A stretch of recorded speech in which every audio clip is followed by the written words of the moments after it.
Good morning mga kabady. Update lang po natin yung order ng buong unit mga kabady. Through online lang po to mga kabady. Hindi pa po kami nagmimit ng may-ari nito, si Boss Henry Diaz ng Santa Maria, Bulacan. Medyo busy itong taon na to, kaya hindi siya nakapunta sa akin. Kaya nag-online banking po siya. Sa deposit niya po sa atin. And then umorder po siya ng Api Stainless with the original cider by Jun Kembao mga kabady. Papakita ko po sa inyo mga specs po ng mga ginagamit namin dito sa may Kabady Works po. Umpisahan po natin sa engine po mga kabady. Yan po. Papakita ko po sa inyo. Yan, linilinis na ni Papang Willie po yung sa loob ng timing belt po. Before po, puro langis po sa loob yan dito mga kabady. Wala po kayong makikita mga aluminum. Tsinagaan na ni Papang Willie po yung mekaniko natin. Na napakagaling po si Papang Willie. Sinadyaga po sa paglilinis po ng mga engine po. Tune up, change oil. Ayan, pinapalitan po namin lahat. Papakita ko po yung mga gamit po, individual po. Papakita ko po lahat sa inyo mga kabady. Shoutout sa iyo, Boss Henry Diaz ng Santa Maria, Bulacan mga kabady. Ito po, ang valve cover po, chuchuna pa po, and then lilinisin to mga kabady. Automatic po yan kay Kabady Works po. And then yung injection pump po, automatic po kay Kabady Works. Hindi pa po nakalibrate to, madumi pa po. Papakalibrate ko po itong injection pump na to mga kabady. Kasama po yung mga nozzle po. Para pag nag-aircon po tayo, maganda po yung atak ng makina po natin mga kabady. Ito po yung mga timing belt po nila mga kabady na old. Papakita ko po. Pati yung mga fan belt po, mga luma po yan. Papalitan po namin ng mga brand new po lahat yan mga kabady. Ito po yung mga isinasalpak po namin gamit. Papakita ko po lahat sa inyo. Pati po yung transmission nito mga kabady. Hindi pa po na pull down. Papalitan po lahat namin yan. Nandito po yung mga gamit. Papakita ko po sa inyo. Individual po. Ito po yung mga timing belt po natin mga kabady, dalawa po. Puro brand new po yung linalagay po natin mga kabady. Yan po. Dalawang timing belt po yan mga kabady. And then dalawang tensioner po. Automatic palit po lahat yan mga kabady. And then meron po tayo dito mga valve cover gasket po and upbun. Ayan mga kabady, palit po. Pati po yung mga oil seal na dyan po. Parireseal na po lahat yan para walang tagas yung makina po natin mga kabady. And then yung mga alternator fan belt, palit din po yan, puro brand new mga kabady.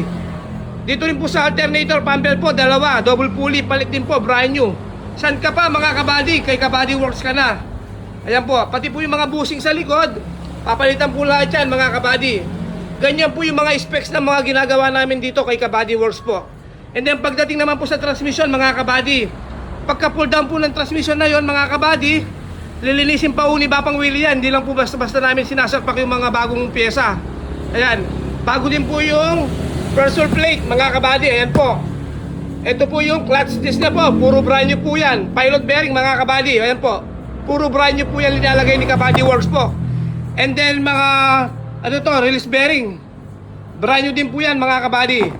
And then yung clutch fork po. Puro brand new po lahat yan mga kabady. Ayan po. And then ito po yung mga filter po natin sa fuel filter. Automatic po, nagpapalit po kami ng mga fuel filter. Brand new din po, mga big po. Magandang klase po ito na mag-filter po mga kabady. And then yung oil filter din po, big po din yung gamit natin mga Kabady Works. Ito po yung unit ni Boss Henry Diaz ng Santa Maria, Bulacan. Pati po yung mga ball joint po natin yan sa lower part. And then yung mga bumper support, caliper kit, lahat mga kabady.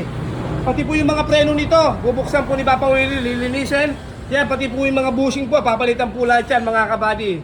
Pati po yung mga gear oil, transmission oil, chinecheck po namin lahat yan mga kabady. Ganyan po kami tumira dito kay Kabady Works po. Pati po yung radiator, pinapa-overall po namin. And then linalagyan po namin ng coolant. Puro coolant po yung linalagay po namin, walang tubig yan mga kabady. Only at Kabady Works po yan. Ganyan po yung hanapin natin na nag-restore po yan, yung papalitan po lahat mga kabady. Para pag kinuha nyo po yung sasakyan, wala na po kayong papagawa sa under chassis mga kabady. Although second na po yung mga unit natin mga kabady. Lagi lang po naman sinasabi po sa inyo, second na lang po to, pero gagawin po namin yung best namin dito kay Kabady Works po. Upang gumanda po yung takbo ng mga re-restore namin ng mga L300 dito mga kabady. Ayan po, lilinis po ni Papang Willie yung sa may timing belt po. Ayan, yung mga pulley ng mga timing belt po. Ayan. Bago po sinasalpak po yan mga kabady. Ayan, papakita ko po sa inyo, yan po yung mekaniko natin si Papang Willie. Hindi lang po kami basta-basta nagka-timing belt po. Yan, puro linis po lahat yan.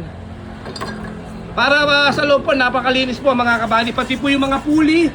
Yan, tignan nyo po, puro kalawang po yan mga kabady. Lilinisin po ni Papang Willie yan mga kabady. Yan po yung mga pulley natin. Ayan mga kabady, tignan nyo, sinatsaga ni Papang Willie. Napakatyaga po yung mekaniko natin. Ayan. Ganyan po kami dito mag-restore kay Kabady Works po, kay Jun Kembao mga kabady. Maraming salamat po sa lahat po ng sumusuporta po kay Kabady Works. Umu-order ng mga unit, nagpapa-customize. Ayan. Mas maganda po mga kabady. Dumirect na lang po kayo kamukha nun ng mga umu-order po sa atin. Nagda-direct message lang po sa Messenger. Napapanood po yung mga gawa po natin sa YouTube. Maraming salamat po sa lahat po nagtitiwala kay Kabady Works po. Good morning po everyone.